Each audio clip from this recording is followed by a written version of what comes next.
Namaskar and welcome to Sansad Television. I am Vishal Dahiya and you're watching our show Perspective, where we bring you details of national and international issues. Today we're going to talk about the geopolitical consequences of the ongoing Russia-Ukraine conflict. In fact, the global geopolitics has evolved very quickly in the past 1 month, culminating with the start of Russia-Ukraine conflict on 24th of February, after all efforts at negotiations made little headway. Now, analysts say this conflict will lead to a renewed geopolitical rivalry between Western powers and Russia, and also contribute to a new kind of geopolitical complexity in both Europe and Asia as well. Last few days have also brought some dramatic foreign policy shifts which have been not witnessed in the last 30 years. Germany has announced an ambitious program of rearmament by raising its defense spending to the tune of 2% of GDP, and Finland and Sweden have joined the group of countries supplying arms to Ukraine in the ongoing conflict. Today, we will discuss and analyze all aspects of these geopolitical developments and what do they actually mean and which way it is likely to head. And for more on this, we're joined by a distinguished panel of experts. Let me first introduce them to you, beginning with Mr. Kanwal Sibal is joining us, former Foreign Secretary. We also have with us Professor Sanjay Pandey from the Center of Russian Center Asian Studies in JNU. And Professor Dinsha J. Mistry is also joining us from International Relations and Asian Studies from the University of Cincinnati. Welcome, all of you gentlemen, to Sansad Television. I'll begin with you, Mr. Sibal. And, let's start by first understanding the whys and hows of this ongoing conflict before we get on to the larger question of geopolitical changes and how they might, turn around in the weeks or months to come. So if you could tell our viewers the why and how of this conflict, which we are witnessing now for almost 7 days. Well, very simply put, the whole thing has begun or has its roots in the demise of the Soviet Union and the creation of Ukraine as a separate state, to which Russia perhaps has not fully reconciled, because Putin had called the collapse of the Soviet Union as the biggest geopolitical crisis of the 21st century. Because, we should have in mind the parallel between India and Pakistan. When the two countries got separated, then you had a situation where on the Pakistani side, as a smaller and weaker country, it sought military alliances with a stronger power, in that case, the United States. The leadership was very hostile to India and has remained hostile since. It wanted to develop a separate identity of its own, delinked from India. It also started maltreating its minorities to the extent that the minorities have simply disappeared. So if you take that parallel in mind, though it's not fully analogous, you would understand what the bitterness is between Russia and Ukraine. Added to this is the fact that NATO has expanded relentlessly 5 times since the collapse of the Soviet Union, despite, and this is disputed, the promise made that it will not go beyond East Germany. Now we've had 5 successive waves of NATO expansion, bringing NATO closer and closer to the Russian borders. Russia has tolerated this. Remember, Putin has been in power for 22 years, so it's not as if he started acting irrationally now. But he has been warning the West about its NATO extensions and hostility towards Russia more openly and pointedly since 2007, when he made a speech at the Munich Security Council conference laying out all his grievances against Western and US thinking towards Russia. In Georgia, we saw that for the first time Russia telling the West that it had red lines when Saakashvili had been promised in 2008, as well as Ukraine, NATO membership, and he upped the ante by trying to regain control over the separatist republics of Abkhazia and South Ossetia, which led to Russian intervention and the recognition of these 2 republics. Now, despite that, NATO has kept the door open to Ukraine. Today, you have Russia intervening militarily and recognizing the independence of the Luhansk, the Donetsk region. this is a long story. It hasn't happened yesterday. Now, just prior to the current events, Russia had finally demanded written legal guarantees that NATO will not be extended to Ukraine. Okay. And also that the United States will remove all its strike weapons close to Russia's borders. Now, the United States accepted dialogue with Russia on issues of strategic stability, which would include placing strike weapons close to the borders of each other countries and positioning forces close to the border. But on the core issue of membership of NATO for Ukraine, the Western position and the US position is that they cannot close the doors of NATO to any country, and that it is the sovereign right of a country to decide what alliances it should form. Now, to my mind, the hollowness of this argument is as if the United States and NATO countries have no choice in the matter, and they're helpless.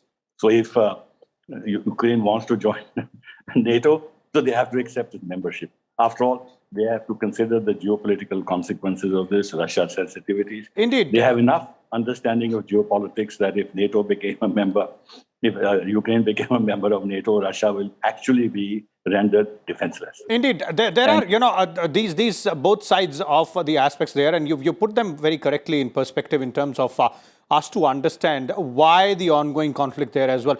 But since you mentioned the alliance architecture there, Mr. Sibal, I'd like to bring in both Professor Pandey and Professor Mistry here. I'll start with you, Professor Pandey. We've seen a lot of shift in the alliance architecture.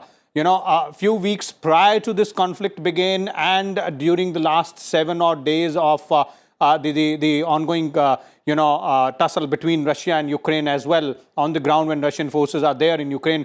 Now, the question is, what changes from here onwards, and this quick shift, what does it bring? Because not only preferences, but also, maneuverabilities, elbow room for these alliances have also changed.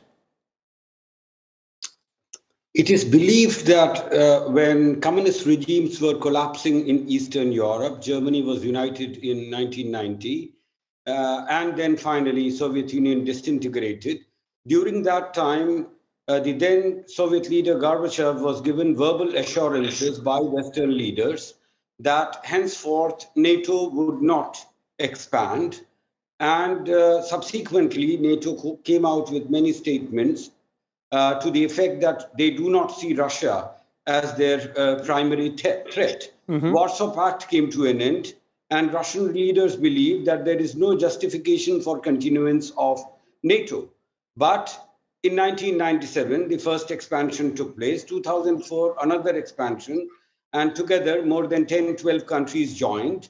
Not only that, in 1999, Serbia, which is considered a Slavic fraternal country by the Russians, was bombarded, Kosovo. There are many other actions that NATO has taken, or US. 2003 invasion of Iraq, which Russia had special relations with. Similarly, 2002 withdrawal from ABM Treaty, US, unilateral withdrawal, support for various color revolutions and regime changes in post-Soviet states. All this led to a feeling in Russia among its leadership that NATO, US, and the West are hostile to Russia, and they want to reduce Russia's influence in its near abroad. Ambassador Sibal talked about 2007 Munich speech. 2008, you had Georgia, August 2008. And Georgia was another country apart from Ukraine among the neighbors of Russia who wanted to join NATO. And what happened after Georgia, there were sanctions put. Then there were many internal developments taking place in Ukraine. Yanukovych, who was considered pro-Russian, was first removed in 2004 during the Orange Revolution. Subsequently, he came to power in 2010 as the elected president. In 2013, he stopped the negotiations for agreement for Ukraine to join EU. And all that led to widespread protests in Ukraine. Majority of the people believed that their future lies with EU and NATO. Then in February 2014, Putin decided to annex Crimea, which hosts one of the important naval bases for Russia's Black Sea Fleet. And then the Russians started supporting the separatists in Donetsk and Lugansk, which are the eastern provinces of Ukraine. So it was a spiraling conflict. It was a conflict in the making for more than 2 decades. Since 1997, NATO's first expansion, 1999, bombardment of Serbia, and the NATO went on changing its charter, agenda, membership, out of area operations. Initially, it was thought to be an organization basically concerned with defense of its members. Subsequently, some of the clauses were changed so that NATO can undertake military operations outside Europe. And we have seen what happened in Afghanistan. So there are a number of reasons and instances because of which Russians were feeling aggrieved. But then the last point I would like to make, Putin in 2021, July, came out with an article in which he emphasized the civilizational historical connect between Russia and Ukraine. He believes that they belong to the same civilizational space, and he would like Ukraine to be part of Eurasian Economic Community, Russian-led CSTO, other Russian organizations, because Ukraine is the place where the very beginning of Eastern Orthodox Slavic civilization started 1200 years back, Kievan Rus.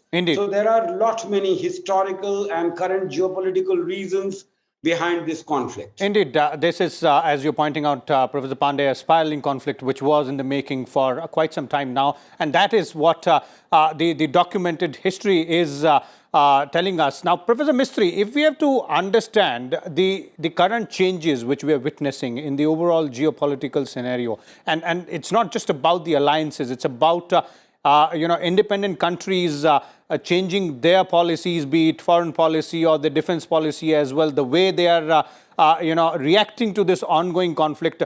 How do you assess those changes, both in Europe and Asia as well?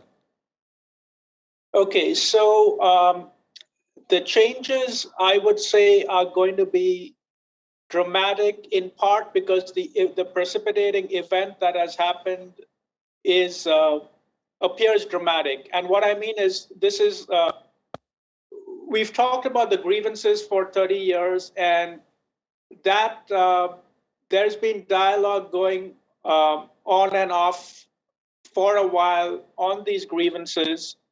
The shock happened with the use of military force.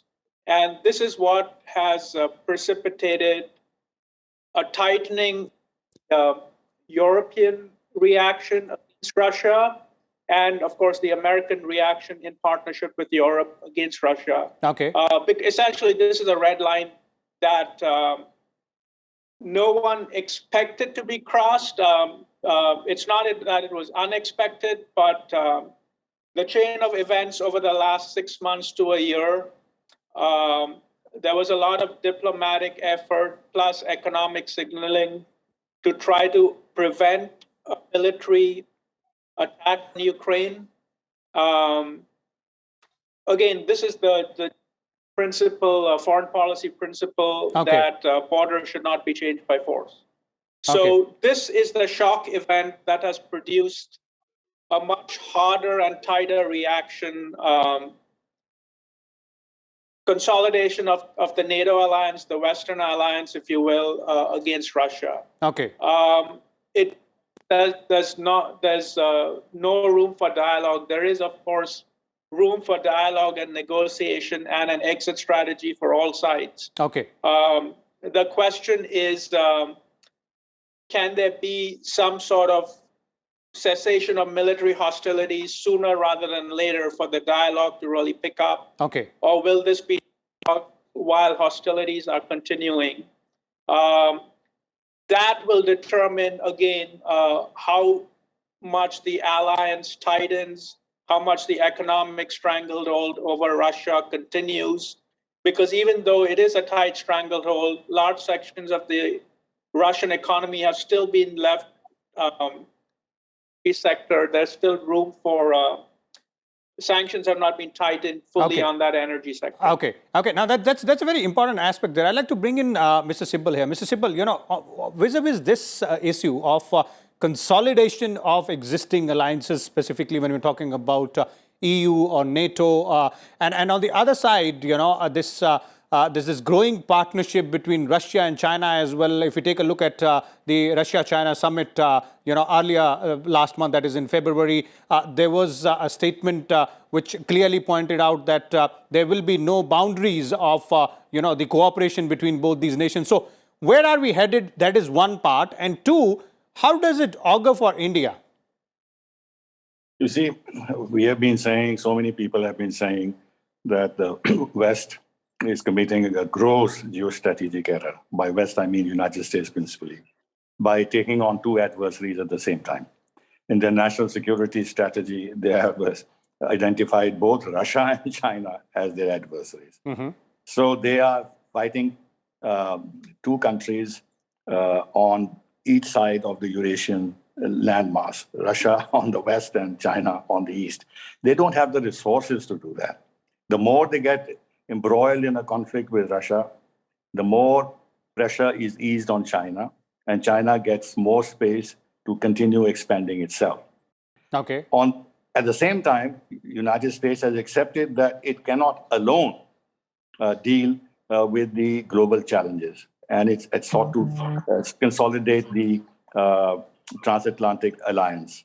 In fact, if you recall, before the Alaska meeting, Blinken went to the Pacific areas, went to Europe, and publicly said that they are now going to speak to China with the consolidation of alliances behind them. Okay. So this was, in a sense, a confession that it no longer enjoyed such preeminence in terms of dealing with the global situation that it could do it alone.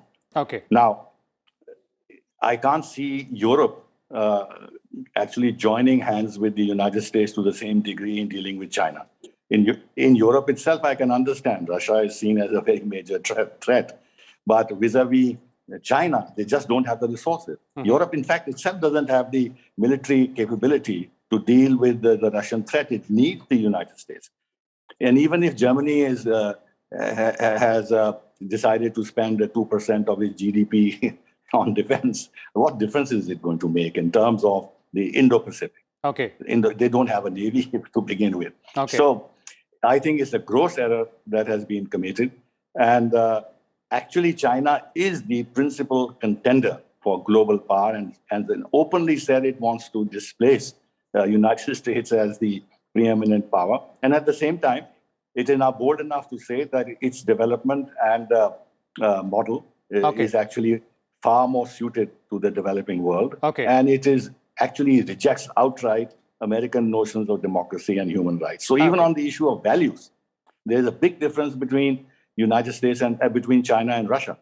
Russia may be authoritarian, but it's not authoritarian to the degree that China is. Russia may be a flawed democracy, but China has no democracy at all. Okay. So even there, the United States and Europe should have had a different thinking about dealing with Russia. And finally, one point which was made by one of the panelists about first time the borders being changed by force, that this is not quite true. Yugoslavia was destroyed, and barring Serbia, all the constituent states of the erstwhile Yugoslavia has been made members of NATO. Okay. And also in terms of Georgia, already we know that territorial price that Georgia had to pay by losing its sovereignty over Abkhazia and South Ossetia. So there are it's not quite true. Indeed, those facts are there, Mr. Sibal. You're right. Those facts are there for everybody to see and verify that point is right. But let's take a quick concluding comment from both Professor Pandey and Professor Mistry on this aspect, which you were pointing out, vis-a-vis the change dynamics now, Professor Pandey, in both Europe and Asia, and quickly, if we can also understand the impact on India as well, because we also have a lot at stake. Well, what has been happening since 2014, the growing proximity between Russia and China is likely to grow further. Russia is likely to become even more dependent on China for its energy exports and also for consumer goods and industrial goods. So the Russian dependence on China is going to make it a second fiddle or secondary player in the global geopolitics. For India, it doesn't augur well. This proximity is perhaps one reason why India has taken a cautious position, apart from the fact that many thousands of our students are stranded in Ukraine and we need to get them out. And for that, we need not just the support of Ukrainian authorities, but also perhaps the advancing Russian forces. But more than that, it is the growing proximity between Russia and China, which prevents India from taking a clear-cut position on the Ukraine issue, apart from the fact that we do believe that Russia has some genuine concerns vis-a-vis NATO, which has not been taken into account by the NATO and the US. But that does not mean two wrongs cannot make a right. So Russia may have had some genuine concerns, security concerns vis-a-vis NATO, but it is still very hard to justify what has happened in Ukraine. And Russia is likely to be more isolated. Europe is likely to become more militarily assertive and spending more on their military, something which US has been demanding for quite some time. So many changes are likely to take place. China may be the ultimate winner.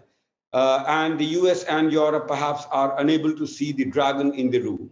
Professor Mistry, your concluding comments there on the way things are moving now, and when we are looking at both Europe and Asia, of course, and the Indian perspective on that as well. The Indo-Pacific strategy, part of it was, in fact, a rules-based order. The Quad countries have kind of repeatedly emphasized that is the order they'd like to see in the Indo-Pacific. One of the rules is, in fact, borders should not be changed by military force. It is true that Crimea itself was military force, little incursions in Georgia too. Those were essentially, the reaction to that was not as strong. Essentially, Russia was given a pass with mild sanctions at the time. This is the point where essentially Europe and the West decided that they couldn't give Russia a pass anymore on changing borders through force. And again, the same principle has in fact been the diplomatic principle in the Indo-Pacific strategy. It has, so I would just come back to the implications happening in Europe for Asia is in fact, as far as possible, trying to reinforce this principle. There it is. Thank you so much, Professor Mistry, Professor Sanjay Pandey, as well as Mr. Kanwal Sibal, for sharing your views and insight with us and our viewers. As our experts were pointing out, there has been a lot of change vis-a-vis the global geopolitics in the past 3 to 4 weeks, and it is rapidly evolving further as well. We'll keep a close watch on all these developments, and we'll come back again with a different topic. Till then, keep watching Sansad Television. Thank you.